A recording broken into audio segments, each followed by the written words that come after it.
We do start with some breaking news. The clock is now ticking down on a strike that will be affecting King Soopers stores across the Denver metro area. Thanks for joining us at noon. I'm Brianna Fernandez. Union officials say employees at all stores in the 7 metro counties will start striking Thursday morning at 5. Union officials say these strikes covered approximately 10,000 workers at 77 stores.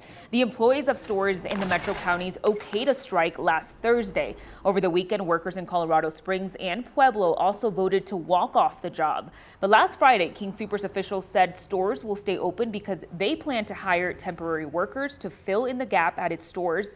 Before the union strike vote, the two sides have been negotiating for better pay and more staffing since October. We have reached out to King Soopers' parent company for comment, and we're still waiting to hear back. The U.S. is on the brink of a major trade war with 3 of its largest trading partners, Canada, Mexico, as well as China. But this morning, Mexico's president announced she and President Trump have agreed to put the tariff for her country on hold for a month. In return for the pause, Mexico's president says she has agreed to beef up security at the border with 10,000 Mexican National Guard members. As of now, there's still a 25% tariff on goods from Canada and a 10% on all Chinese goods going into effect tomorrow. These can affect a bunch of products from oil and lumber to produce and auto parts. While Trump is pushing that they are needed, both Canada's prime minister and some of Trump's fellow Republicans are saying the tariff will hurt the wrong people. We may have short-term a little pain, and people understand that, but long-term, the United States has been ripped off by virtually every country in the world. It will drive the cost of everything up. In other words, it'll be paid for by American consumers. Why would you want to get in a fight with your allies over this? Tariffs against Canada will put your jobs at risk.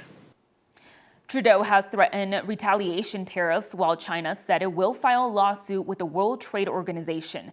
These tariffs come at a time when our inflation rate went up for 3 months in a row. As of now, it's 2.9%, but back in September, it was 2.4%.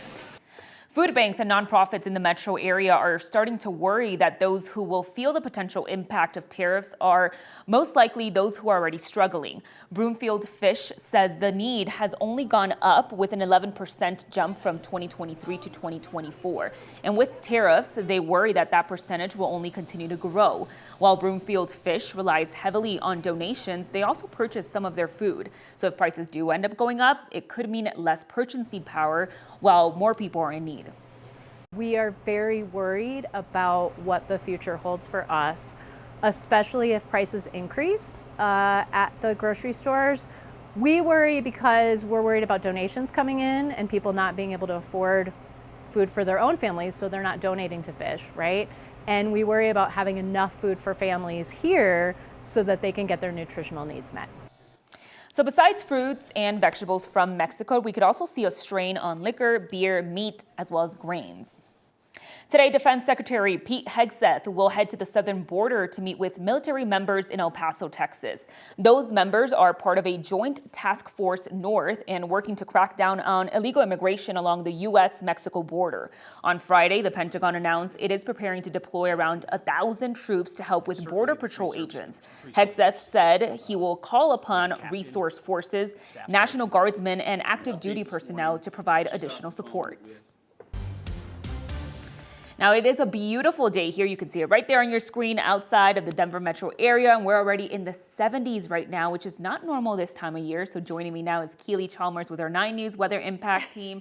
Keely, a great day to get outside and just soak it all in. It's going to be a beautiful day. Mostly cloudy skies, but temperatures unseasonably warm. I want to talk about our normal high for this time of the year. It's 44 degrees, and as you can see out at DIA, already up to 65 degrees at this noon hour. So yeah, temperatures on their way to 70 degrees is our forecast high, which would tie a record. Winds out of the southeast 13 miles per hour. So those winds, which created some havoc last night, certainly in the foothills near Boulder. Copper Mountain reporting a 96 mile per hour wind gust. We had a 92 mile per hour wind gust at the Mesa Labs, the in-car labs there in South Boulder. So very impressive. We're talking talking about 80+ mile per hour wind gusts in areas, as well as Empire, 77 mile per hour wind gust in Empire. And I would attest, I was driving back from Winter Park last night and my car was rocking. It was windy up in the foothills. Those winds certainly dying down as we head into the afternoon, so not too bad out there, although we're still seeing 20+ mile per hour wind gusts in Longmont and Boulder. But across the plains, not bad. Temperatures mainly in the 50s and 60s, although you can see here, this is a sharp cold front, Arctic air moving in. So we're at 30 degrees in Sterling, 32 in Ray. Sunny skies making their way to about 70 degrees for a high. We're looking again at 60s and 70s, except for that south-northeast corner of the state where temperatures topping out in the 30s. We are dry most of the week. And again, will we reach record heat today? We'll talk more about that coming up in your complete forecast in just a bit.